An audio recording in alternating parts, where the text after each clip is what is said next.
What's up, guys? I want to share with you my new pedal board that I just finished assembling. I literally put my last finishing touches on it yesterday. And there is my pedal board.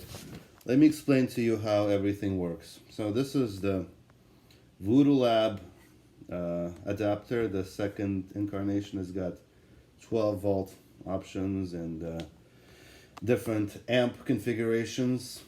So this powers everything except for this wireless system that we're going to start with. The signal starts out at this receiver, which also doubles as a tuner. Then it goes into the wah.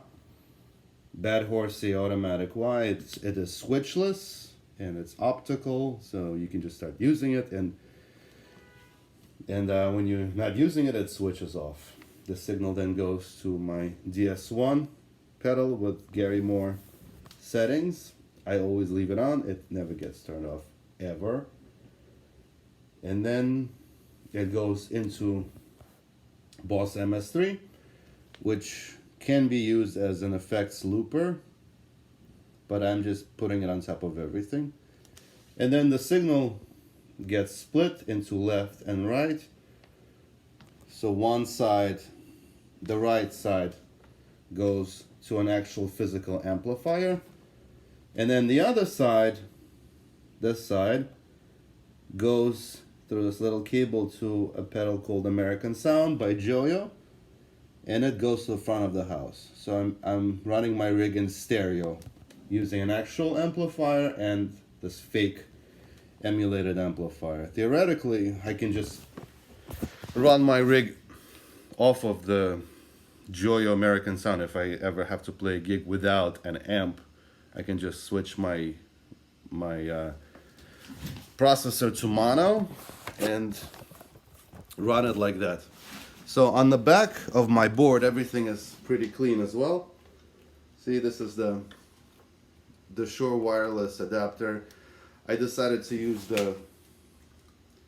basically this, there it is. See, there's a courtesy outlet, and it runs a little extension cord to the back, and then this is the actual Shure adapter. And the reason is it needs a specific voltage. It needs like 15 volt or 12 volt with a specific amp, and it's just not possible to get that exact ideal value through a power supply. It will work, but I noticed with these digital pedals, a lot of times if you're powering it with something that is like within the range of what's allowed, it may shut off, or it will not power on unless you like wiggle the switch on and off. All right, time for some samples.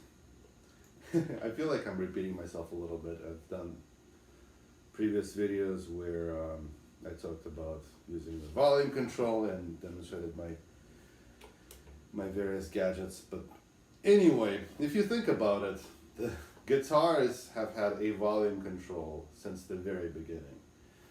People have been using it since, God knows, the 30s, the 40s. They would turn up for the solo, turn down for the rhythm part. Hawaiian guitars had a volume pedal since the very beginning. You know that sound in Looney Tunes in the very beginning? That's a Hawaiian electric guitar, and the swelling is done with a volume control.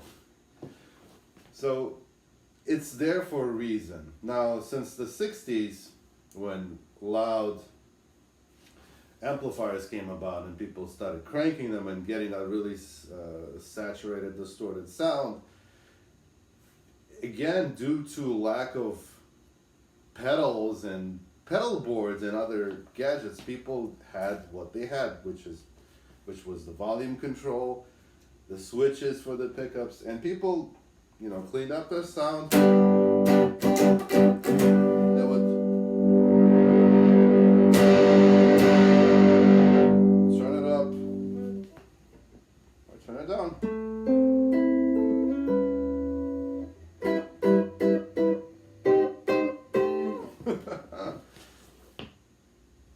And best of all, what I find is with my guitar, with this shitty ass DS1, they work together like magic. It's just a great tandem somehow.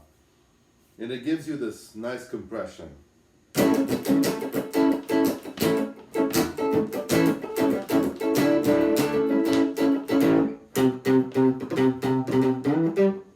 Because otherwise, a lot of times if you're running clean into the amp, it just sounds dead. It sounds hollow and dead. So anyway,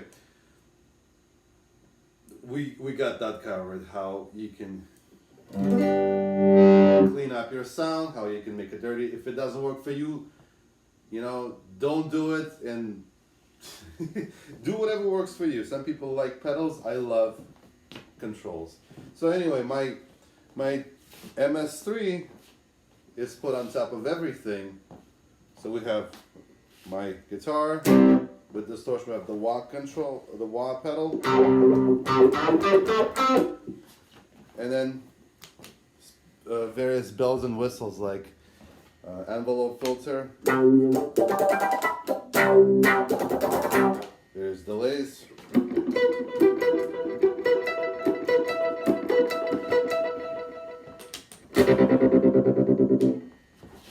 Phaser.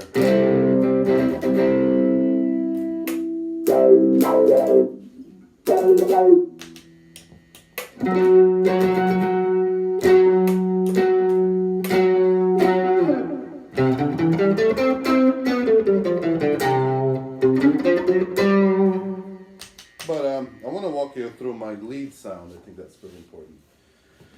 So what I discovered is that to play a solo, you don't necessarily need to become louder, because sometimes when you're turning up your amp, or if you're pushing your amp even further, you're not going to get more volume out of it. You're going to get more compression, more mud. So what works, I think, really effectively is putting an equalizer in your chain. So boosting your upper mids, finding like that one perfect frequency, and in my case I'm boosting one of them, I don't remember which one, 10 dB. So let's get my clean sound, right? This is my clean sound. And with the equalizer it sounds like this.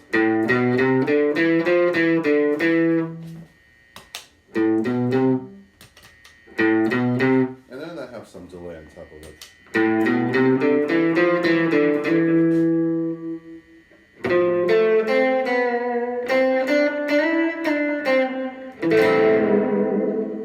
If I want louder, I can turn up my volume knob. If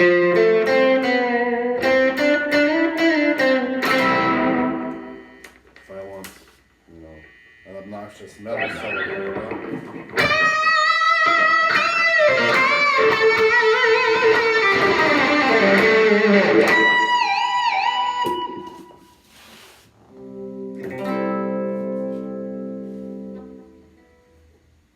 That's it.